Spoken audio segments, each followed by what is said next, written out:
Welcome to deep insights. So स्वागत करूँ आपको डीप इनसाइट्स अन्य क्लास को। तो आज आम विषय वस्तुटी हूँ से जो जियोग्राफी जो सब आम इम्पोर्टाट नोट्स गुड़िक डिस्कसन करते तार आगू जा कौन रही नेक्स्ट सेगमेंट आम देखा भौगोलिक अवस्थिति और सीमा जियोग्राफिकल लोकेशन एंड बॉर्डर्स आम जाना ओडिशा ओडिशार जो भौगोलिक कौन रही अवस्थिति रही से अवस्थिति दृष्टि एवं यार सीमा सीमा विषय आम कि कौन करवा कि इम्पोर्टाट कौन करवा ना सेगमेंट गुड़िक डिस्कसन करवा कि ओडिशा भारतर पूर्व उपकूल अवस्थित गोटे प्राकृतिक संपद भर राज्य अटे। ताले ओडिशा कौन भारतर पूर्व उपकूल अवस्थित एक प्राकृतिक संपद भर राज्य अटे। तापर देखिबा कौन सा ओडिशार मोट भौगोलिक क्षेत्रफल केते ना 1,55,000 आउ कौन 707 वर्ग किलोमीटर। क्षेत्रफल दृष्टि ओडिशा होची भारतर अष्टम बृहत्तम राज्य। जनसंख्या दृष्टि ओडिशार है कि ओडिशा होची जनसंख्या दृष्टि भारतर केते ना 11तम राज्य है कि ओडिशा 17 डिग्री 49 मिनिट उत्तर रु 22 डिग्री 34 मिनिट उत्तर अक्षांश लैटिट्यूड मध्य अवस्थित। तार अवस्थिति जो आम अक्षांश द्राघिमा दृष्टि तार अवस्थित कोटी कोटी रही ना 17 डिग्री 49 मिनिट उत्तर रही 22.34 डिग्री उत्तर अक्षांश मध्य रही अवस्थित। यार द्राघिमागत विस्तार देखिए है तो अक्षांश दृष्टि तो आम जानिले यहाँ कौट रहा ना 17 डिग्री 49 मिनिट रहा उत्तर रु 22 डिग्री 34 मिनिट रहा कौन ना उत्तर अक्षांश एवं आम बर्तमान देखिए लंगिट्यूड दृष्टि कि द्राघिमागत दृष्टिकोण यार अवस्थिति होची 81.27 डिग्री पूर्व एवं 87.2 डिग्री पूर्व है कि तो यही मध्य रही ओडिशा अवस्थित। ओडिशार पूर्व दिगरे बंगोपसागर रही बे ऑफ बेंगल आम जान ओडिशार पूर्व दिगरे बंगोपसागर रही एटा कौन ना सागर उपकूलवर्ती गोटे राज्य अटे है। ओडिशार पश्चिम पश्चिम और उत्तर पश्चिम दिगरे छत्तीसगढ़ राज्य रही है। ओडिशार पश्चिम एवं उत्तर पश्चिम दिगरे रही छत्तीसगढ़। बर्तमान आम जान पड़ोशी राज्य मान विषय को साइड रे को दिगरे को राज्य सब रही ओडिशार पड़ोशी राज्य मान है। उत्तर दिगरे रही झारखंड उत्तर पूर्व दिगरे पश्चिम बंग है। उत्तर दिगरे आमर आसीगला झारखंड है कि एवं उत्तर पूर्व दिगरे पश्चिम बंग आसीगला। आगु देखिबा ओडिशार दक्षिण दिगरे आंध्र प्रदेश राज्य सीमा रही है कि आंध्र प्रदेश सहित कौन करुच्ची तार सीमा को से बांटू अच्छी कौ भाग ना दक्षिण भाग ओडिशार सामुद्रिक तटरेखा कोस्ट लाइन लंब केते ओडिशार कोस्ट लाइन जो रही लंब होची 480 किलोमीटर है कि ओडिशा रो मोट 7टी उपकूलवर्ती कोस्टल डिस्ट्रिक्ट अच्छा है। कोस्टल डिस्ट्रिक्ट माने बुझी पारुछंती कोस्टल डिस्ट्रिक्ट हो जोड़ा कोन समुद्र उपकूलवर्ती अंचल रहउछन से माने की कोस्टल डिस्ट्रिक्ट माने को रही कोन कोन को गुडा हमर कोस्टल डिस्ट्रिक्ट रहउची ना कोस्टल डिस्ट्रिक्ट गुडी को होची बालेश्वर भद्रक केन्द्रापड़ा जगतसिंहपुर पुरी खोर्धा गंजाम ए गुडी को होजन कोस्टल डिस्ट्रिक्ट ऑफ ओडिशा। तो आगु देखिबा 14 नंबर पॉइंट ओडिसा उत्तर रु दक्षिण को मोट लंब उत्तर भाग रु दक्षिण भाग कि यार मोट लंब केते रही ना एटा रही जाउची 800 किलोमीटर उत्तर भाग दक्षिण भाग लंब होची यार उत्तर रु दक्षिण को 800 किलोमीटर पूर्व पश्चिम पूर्व पूर्व भाग रु पश्चिम भाग केते रही जिवो ना 500 किलोमीटर रहउची यार कोन ना प्रस्थ। ये रहिला हमर ओडिसा अवस्थिति विषय आमे किछि आलोचना कले। तो एबे आमे देखिबा प्राकृतिक गठन और पर्वतमाला कौन रही प्राकृतिक गठन और पर्वतमाला। ओडिशा को मुख्यतः 4टी प्राकृतिक अंचल विभक्त कराई ओडिशा राज्य यहाँ 4 गोटी कौन रही ना प्राकृतिक अंचल विभक्त करा कौन प्रथम प्रथम होची उत्तर मालभूमि है कि केंद्रीय नदी अववाहिका द्वितीयटी होची केंद्रीय नदी अववाहिका है तापर तृतीयटी कौन ना पूर्व घाट पर्वतमाला है आउ तापर कौन उपकूलस्थ समतल भूमि है कि ये 4 गोटी भाग विभक्त होगा। तो कौन है प्रथम उत्तर मालभूमि है सेकेंड रहा केंद्रीय नदी अववाहिका तृतीय तृतीय रहा पूर्व घाट पर्वतमाला है चतुर्थ रहा उपकूल समतल भूमि है। आगू देखिए पूर्व घाट पर्वतमाला ईस्टर्न घाट पूर्व घाट पर्वतमाला जो रही तार इंग्लीश टा ईस्टर्न घाट है कि ईस्टर्न घाट ओडिशार एक प्रमुख पार्वत्य अंचल अटे।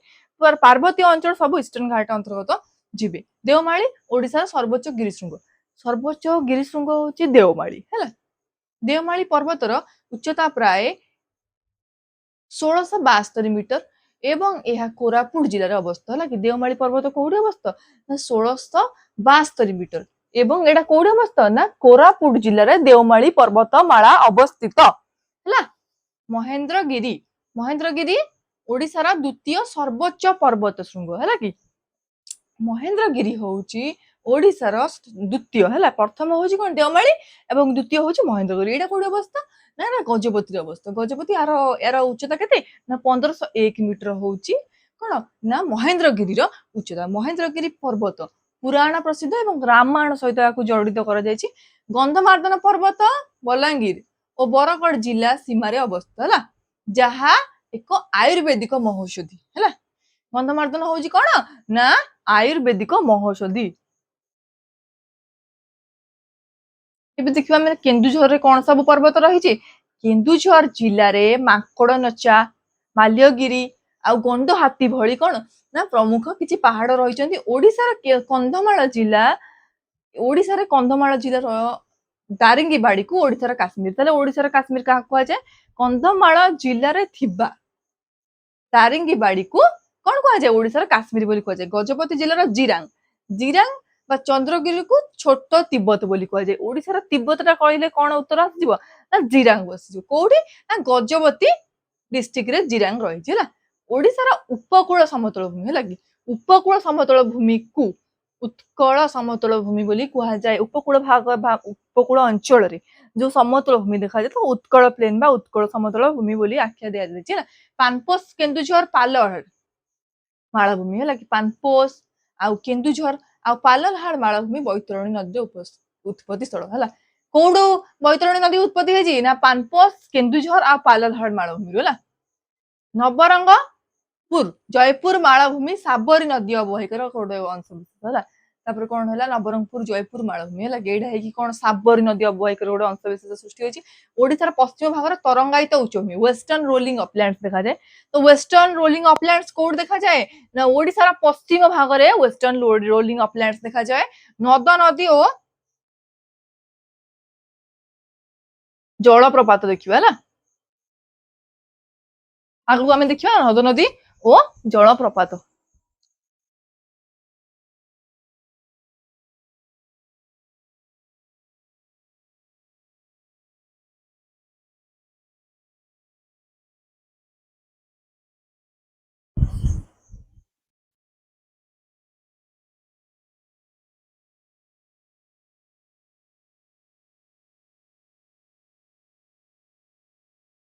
ତ ଦେଖିବା ଆମେ ନଦ ନଦୀ ଓ ଜଳପ୍ରପାତ ମହାନଦୀ ହଉଛି ଓଡିଶାର ସର୍ବବୃହତ ଓ ଭାରତର ଷଷ୍ଠ ବୃହତ୍ତମ ନଦୀ ହେଲା କି ତ ମହାନଦୀକୁ କଣ କୁହାଯାଇଛି ଓଡିଶାର ସର୍ବବୃହତ ଏବଂ ଭାରତର ଷଷ୍ଠ ବୃହତ୍ତମ ନଦୀ ବୋଲି ମହାନଦୀ କୁହାଯାଇଛି ମହାନଦୀ ଛତିଶଗଡର ସିହୁଆ ପର୍ବତରୁ ଉତ୍ପନ୍ନ ହୋଇ ଓଡିଶାରେ ପ୍ରଭାବିତ ହୋଇଛି କୋଉଠୁ ନା ସିହୁଆ ପର୍ବତରୁ ଏଇଟା କଣ ଉତ୍ପତ୍ତି ଲାଭ କରିଛି ମହାନଦୀର ମୋଟ ଲମ୍ବ 857 କିଲୋମିଟର ହଉଛି ମହାନଦୀର ଲମ୍ବ ଯେଉଁଥିରେ କି 494 କିଲୋମିଟର ଓଡିଶାରେ ରହିଛି କେତେ 494 କିଲୋମିଟର ଟି ଆମର ଓଡିଶାରେ ରହିଥିଲା ବେଳେ ଅଦର ସବୁ ଷ୍ଟେଟ ମାନଙ୍କରେ ବାକି ସବୁ ବହିଛି ବ୍ରାହ୍ମଣୀ ଓଡିଶାର ଦ୍ୱିତୀୟ ବୃହତ୍ତମ ନଦୀ ହେଲା କି ବ୍ରାହ୍ମଣୀ ହଉଛି କଣ ନା ଓଡିଶାର ଦ୍ୱିତୀୟ ବୃହତ୍ତମ ନଦୀ କୋଉଠି ନା ଏହା ରାଉରକେଲା ଠାରେ ଶଙ୍ଖ ଓ ଦକ୍ଷିଣ କୋଏଲ ହେଲା କି ଶଙ୍ଖ ଏବଂ ଦକ୍ଷିଣ କୋଏଲ ନଦୀର ମିଳନରୁ ସୃଷ୍ଟି ହୋଇଛି କୋଉ ନଦୀ ନା ରାଉରକେଲା ଠାରେ ଏଟା ବ୍ରାହ୍ମଣୀ ନଦୀ ହେଲା କି ଯୋଉଟା କି ଓଡିଶାର ଦ୍ୱିତୀୟ ବୃହତ୍ତମ ନଦୀ ବୋଲି କୁହାଯାଇଛି ହେଲା ବୈତରଣୀ ନଦୀ କେନ୍ଦୁଝର ଜିଲ୍ଲାର ଗୋନାସିକା ପାହାଡରୁ ଅଛି ବୈତରଣୀ କୋଉଠୁ ବାହାରିଛି ନା କେନ୍ଦୁଝର ଜିଲ୍ଲାର ଗୋନାସିକାରୁ ବାହାରିଛି ବୈତରଣୀ ନଦୀ ହେଲା ବୁଢାବଳଙ୍ଗ ନଦୀ ମୟୂରଭଞ୍ଜ ଜିଲ୍ଲାର ଶିମିଳିପାଳରୁ ବାହାରିଛି ବୁଢାବଳଙ୍ଗ କୋଉଠୁ ବାହାରିଲା ନା ମୟୂରଭଞ୍ଜ ଜିଲ୍ଲାର ଶିମିଳିପାଳରୁ ବାହାରିଲା ବୁଢାବଳଙ୍ଗ ନଦୀ ହେଲା ତାପରେ ଋଷିକୁଲିଆ ନଦୀ କୋଉଠୁ ବାହାରିଛି କନ୍ଧମାଳ ଜିଲ୍ଲାର ଋଷିମାଳ ପାହାଡ ହେଲା ଋଷିମାଳ ପାହାଡ କନ୍ଧମାଳ ଜିଲ୍ଲା ନଦୀ ନାଁ ହଉଛି ଋଷିକୁଲିଆ ହେଲା କି ଏଇଟା ଗଞ୍ଜାମ ଜିଲ୍ଲାରେ ବହିଛି କୋଉଠି ଋଷିକୁଲିଆ ବହିଲେ ତାହେଲେ ନା ଗଞ୍ଜାମ ଜିଲ୍ଲାରେ ଋଷିକୁଲିଆ ନଦୀଟି ବହିଛି ହେଲା ତାପରେ ସୁବର୍ଣ୍ଣରେଖା ନଦୀ କଣ କରେ ନା ଓଡିଶା ଓ ପଶ୍ଚିମବଙ୍ଗ ମଧ୍ୟରେ ସୀମା ନିର୍ଦ୍ଧାରଣ କରେ ତାହେଲେ କଣ ହେଲା ନା ସୁବର୍ଣ୍ଣରେଖା କଣ କରେ ନା ଓଡିଶା ଏବଂ ପଶ୍ଚିମବଙ୍ଗ ଓଡିଶା ଡିଷ୍ଟ୍ରିକ୍ଟ ଆଉ ପଶ୍ଚିମବଙ୍ଗ ଡିଷ୍ଟ୍ରିକ୍ଟ ମଧ୍ୟରେ ସୀମା ଯୋଉ ନିର୍ଦ୍ଧାରଣ ହେଇଥାଏ ସେଟା ସୁବର୍ଣ୍ଣରେଖା ନଦୀ ଦ୍ୱାରା ହିଁ ନିର୍ଦ୍ଧାରିତ ହୋଇଥାଏ ବଂଶଧାରା ବଂଶଧାରା ଓ ନାଗାବଳୀ ନଦୀ ଓଡିଶାରୁ ବାହାରି ଆନ୍ଧ୍ରପ୍ରଦେଶକୁ ପ୍ରବାହିତ ହୋଇଛି। ତାହେଲେ ये जो दुईटा नदी रही बंशधारा एवं नागावली ये कोठू बाहर ना ओडिशारू बाहर की कुआड़े प्रभावित हेले आंध्रप्रदेश को एमाने गले ହେଲା। तापर देखिबा इंद्रावती कोलाब साबरी नदी गोदावरी नदीर उपनदी अटंती ହେଲା। इंद्रावती कोलाब और साबरी नदी गोदावरी नदीर उपनदी ହେଲା। एमाने कार गोदावरी उपनदी गुड़िकर ना कौन ना इंद्रावती कोलाब और साबरी नदी। तापर देखिए महानदी निर्मित हीराकुद बंध संबलपुर पृथ्वीर दीर्घतम माटी बंध है। पृथ्वीर दीर्घतम माटी बंध हूँ कौन ना हीराकुद बंध कौटी है संबलपुर रे। तापर देखिए 42 नंबर पॉइंट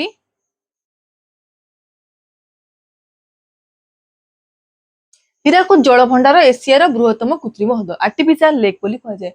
हीराकुद जलभंडार होता कौन ना एशियार बृहत्तम कृत्रिम ह्रद मानक मध्यरु अन्यतम। रंगाली बंध ब्राह्मणी नदी उपर और मंदिरा बंध को बंध गुड़िक को नदी उपर आम जाना आवश्यक। रंगाली बंध ब्राह्मणी नदी उपर रही बेले मंदिरा बंध शंख नदी उपर रही।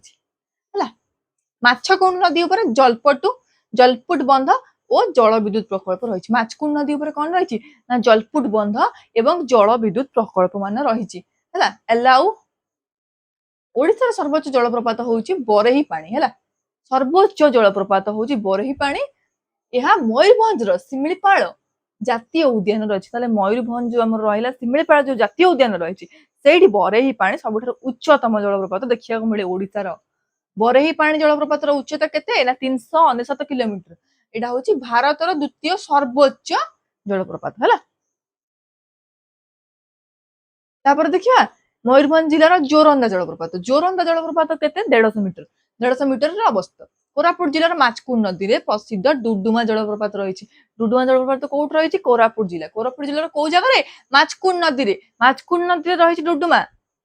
तापर देखिबा केन्दुझर जिलार प्रसिद्ध सानघागरा और बड़ घागरा जलप्रपात रही। केन्दुझर जिले कौन कौन जलप्रपात आसे सानघागरा जलप्रपात और बड़ घागरा जलप्रपात। देवगढ़ जिलार प्रधान पाट जलप्रपात गोटे प्रमुख पर्यटन स्थल। देवगढ़ जिलार कौन प्रधान पाट जलप्रपात यहाँ गोटे कौन प्रमुख पर्यटन स्थली।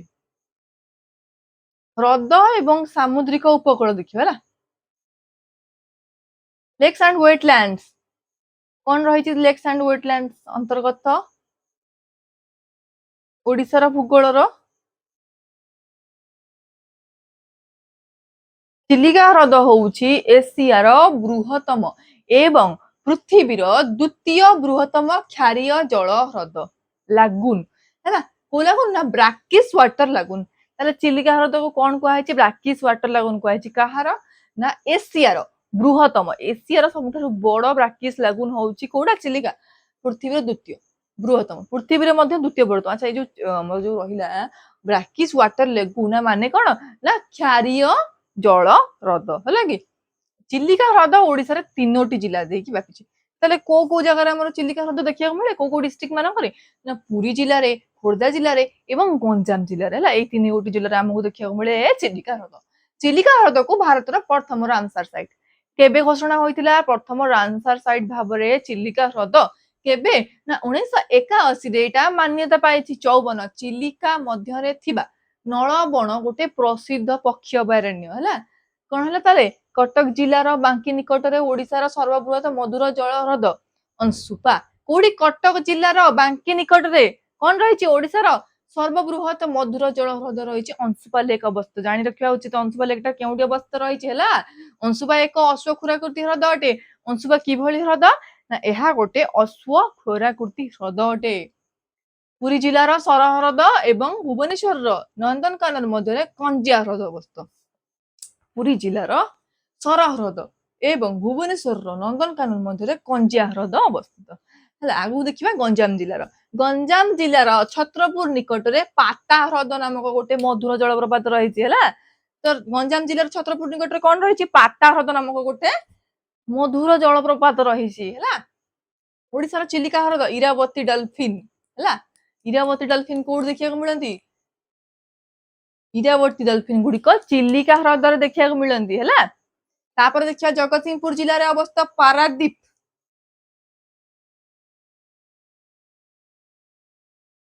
ହଉଛି ଓଡିଶାର एकमात्र ପ୍ରଧାନ ବନ୍ଦର। ତାହେଲେ ଓଡିଶାର ପ୍ରମୁଖ ପ୍ରଧାନ ବନ୍ଦର ହଉଛି ପାରାଦୀପ। କୋଉଠି ଅବସ୍ଥିତ ରହୁଛି, କୋଉ ଜିଲ୍ଲାରେ, ନା ଜଗତସିଂହପୁର ଜିଲ୍ଲାରେ ଅବସ୍ଥିତ ମେଜର ପୋର୍ଟ। ଏବେ ପଳେଇ ଆସିବା ଆମେ ଜଳବାୟୁ ଏବଂ ମୃତ୍ତିକାକୁ। Climate and soil of Odisha. ओडिशार जलवायु मुख्यतः क्रांतीय मौसुमी जलवायु अटे। किभଳି क्रांतीय मौसुमी जलवायु अटे, माने कहि पारिबा हमें ट्रॉपिकल मॉनसून क्लाइमेट रही थाए ओडिशार जलवायु। ओडिशार वार्षिक हाराहारी मोर जो वर्षा होई थाए केते ना 150 सेंटीमीटर वर्षा होई थाए। राज्यर अधिकांश वृष्टिपात दक्षिण पश्चिम मौसुमी वायु प्रभाव रे जून रु सेप्टेम्बर मध्य होई थाए। अच्छा ताले हमें कोन जानले, राज्यर अधिकांश जो रहला वृष्टिपात केबे केबे होई थाए ना दक्षिण पश्चिम मौसुमी वायु प्रभाव रे। ताले केबे केबे जून रु सेप्टेम्बर मध्य रे ही सबुठु अधिक वृष्टिपात हमको देखिया मिले कोडी ना ओडिशा राज्य रे हला। माने जून एबे स्टार्ट हे गेलानी, जून रु सेप्टेम्बर पर्यंत हमको कोन प्रचुर परिमाण रे ओडिशा कोन करबो ना वर्षा देखिबो। ओडिशार पारंपरिक भाव रे 6टी ऋतु अनुभूत हुए। कोन रहिछि हमर पारंपरिक ऋतु, ग्रीष्म, वर्षा, शरत, हेमंत आ कोन शीत एवं बसंत। 6टी ऋतु अनुभूत हुए मे एवं जून मासरे। ओडिशार पश्चिमांचल यथा टिटलागढ़ और झारसुगुड़ा रे बहुत सर्वाधिक गरम अनुभूत हुए टिटलागढ़ रे एवं आ कोडी ना झारसुगुड़ा रे हला। तापरे कोन ओडिशार प्राय 80 भाग लोहित बा नाली माटी रेड सॉइल। अबे सॉइल पुर को पळे आसले मृत्तिका विषय रे जानिबा धारणा नबा। ओडिशार मृत्तिका जदि हमें डिस्कशन करिबा ताले 80% होउची रेड सॉइल हला। लाल माटी देखिया को मिले। नदी अववाहिका एवं उपकूल अंचल रे पट्टू माटी अलुभियल ऑयल सॉरी सॉइल देखिया को मिले हला। नदी अववाहिका एवं उपकूल अंचल रे पट्टू माटी देखिया को मिलते। बौद्ध, सोनपुर हला बलांगीर जिल्लार किछि अंचल कृष्ण मृत्तिका ब्लैक सॉइल मध्ये हमको देखिया को मिले। पर्वत पार्वतीय अंचल रे लैटेराइट बा खसड़ा माटी मध्ये मिले। पार्वतीय अंचल हमको को माटी देखिया को मिले, खसड़ा। खसड़ा को कोन कहंदी, लैटेराइट मृत्तिका हला कि एगुड सब आमे आगु जानिचे। सामुद्रिक उपकूल लवणाक्त बा लुणी माटी हला। लुणी माटी सामुद्रिक सामुद्रिक उपकूल हमको को माटी मिले, लुणी माटी मिले हला। ताको कोन कहूजे ना सालिन सॉइल।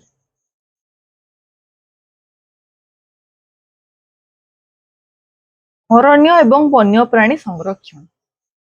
ओडिशार मोट कोन रहिला हमर अरण्य केंदी फॉरेस्ट एवं हम कोन जानिया फॉरेस्ट एवं फॉरेस्ट को केंदी संरक्षित कर रखा जाउची एवं फॉरेस्ट रे रहुथिबा वन्य प्राणी एमाने मध्ये संरक्षण हबा मानव रहिटा कोटे कोन निहांती कोटे मौलिक दायित्व। तो किभଳି भाबरे कोन सब रहिची किभଳି भाबरे संरक्षित होई रहिचंती। ओडिशार मोट भौगोलिक क्षेत्रफल रो प्राय 37% रु अधिक भाग जंगल भूमि हला। केते भाग 37% रु अधिक। मयूरभंज जिल्लार सिमिलीपाल ओडिशार एकमात्र जैव मंडल संरक्षित अंचल हला।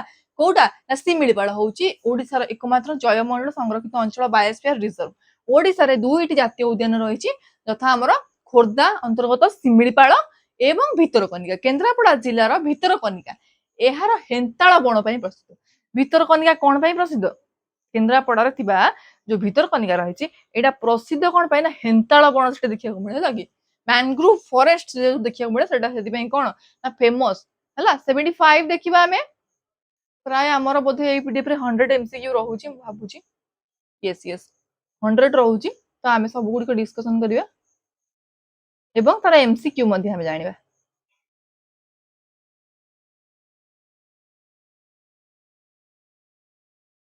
कोडी थिले हमें ताले हां आमे देखुतले मैंग्रोव फॉरेस्ट विषय रे। भितरकनिका जातीय उद्यान रे विराट काय बौला कुंभीरंकर बौला कुंभीर हला। बौला कुंभीर को कोन कहू सॉल्ट वाटर क्रोकोडाइल्स बोली कह जाउची। तांकर वासस्थली केन्द्रापड़ा गहिर मथा पृथ्वीर बृहत्तम ऑलिव रिडले समुद्र काउंस ऑलिव रिडले समुद्र कइछ ऑलिव रिडले सी टर्टल्स रो अंडा दान स्थली कोडी ना हमर जो रहिला।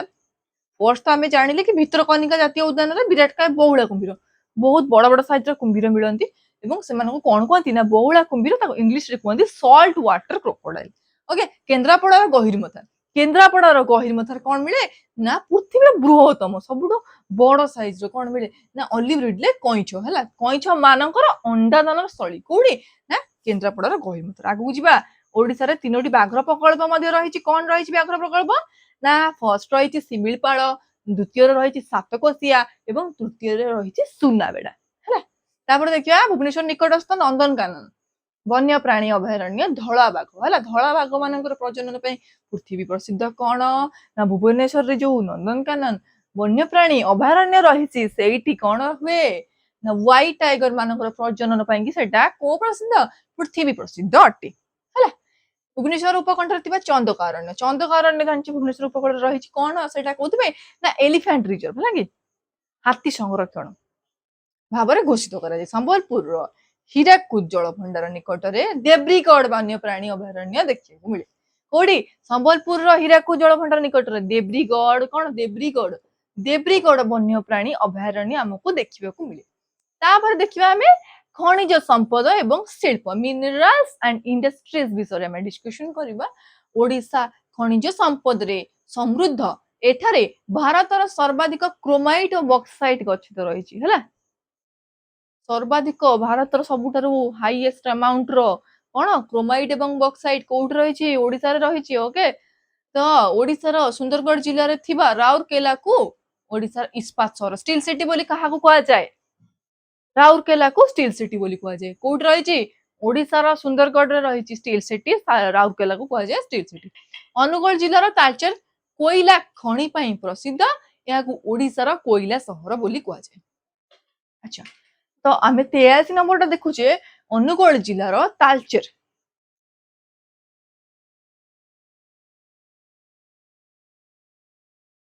कौन प्रसिद्ध कोयला खनि प्रसिद्ध है यहाँ ओडिशार कोयला सहर बोली कह जाए तालचेर को। झारसुगुड़ा जिला को ओडिशार पावर हाउस बा शक्ति केन्द्र बोली कह जाए। झारसुगुड़ा को कौन कहती पावर हाउस बा शक्ति केन्द्र बोली कहती। कोरापुट दामनजोड़ी ठारे नाल्कोर बृहत आलुमिनियम कारखाना रही कौटी ना कोरापुट कौ जगह ना दामनजोड़ी ठारे कौन रही ना नाल्कोर बृहत आलुमिनियम कारखाना रही। नाल्कोर सबुठार बृहत्तम आलुमिनियम कारखाना कौट रही कोरापुट रही। जाजपुर जिलार कलिंगनगर कौन एगुड़ा सब रेड जो गुड़ाक सब बोल्ड रेड हैंड रईटिंग जो लिखाई से गुड़ा नोटेबल है। जाजपुर जिलार कलिंगनगर प्रमुख शिल्पांचल और इस्पात हब कौटी जाजपुर रे कौटी कलिंगनगर आउ कौन इस्पात हब एवं प्रमुख शिल्पांचल है। देखिए केउंझर जिलार जोड़ा और बड़बिल गोटे रहीगला बोधे हाँ मयूरभंज बादाम पहाड़ एवं गोरु महिषिणी लोह पत्थर आयरन ओर खनि जनाशुना बादाम पहाड़ एवं गोरु महिषिणी एटा कौड़ी ना मयूरभंज ये कौन मिले लौह पत्थर मिले है। देखिए केउंझर जिलार जोड़ा और बड़बिल जोड़ा बड़बिल कौन मिले प्रचुर परिमाण मांगानिज एवं लुहा पत्थर आमको मिलता है केन्दुझर जोड़ा एवं बड़बिल। देखिए ओडिशार सुंदरगढ़ जिले में वीरमित्रपुर चूना पत्थर पाई प्रसिद्ध अटे है। जानिबा ओडिशार बरगढ़ रे कौन ना प्रसिद्ध सीमेंट कारखाना रही है। प्रशासनिक और जनसंख्या भूगोल administrative and demographic geography Odisha मोट 30 जिला और 3 प्रशासनिक राजस्व विभाग सेंट्रल नॉर्दर्न साउदर्न रे विभक्त करा जायछि। क्षेत्रफल दृष्टि ओडिशार सर्वबृहत जिला हेउछि मयूरभंज है। क्षेत्रफल दृष्टि ओडिशार सर्वनिम्न और छोट जिला हेउछि जगतसिंहपुर एवं जनसंख्या दृष्टि ओडिशार सर्वबृहत जिला हेउछि जनसंख्या दृष्टि सर्वबृहत जिला हेउछि गंजाम। जनसंख्या दृष्टि सबुठारु छोट जिला होछि कौन ना देवगढ़। देखो क्षेत्रफल दृष्टि मयूरभंज होछि सबुठारु बड़ एवं सबुठु छोट होछि जगतसिंहपुर क्षेत्रफल दृष्टि। तापर कौन रहिला जनसंख्या दृष्टि सबुठु अधिक गंजाम एवं सबुठु कम होछि देवगढ़। ओके आगु देखिबा ओडिशार साक्षरता हार लिटरेसी रेट होछि 72.7% 2011 जनगणना अनुଯାयी है। खोर्धा जिले में ओडिशार सर्वाधिक साक्षरता हार देखा मिले 87.51% देखा मिले कौड़ी ना खोर्धा जिले में है।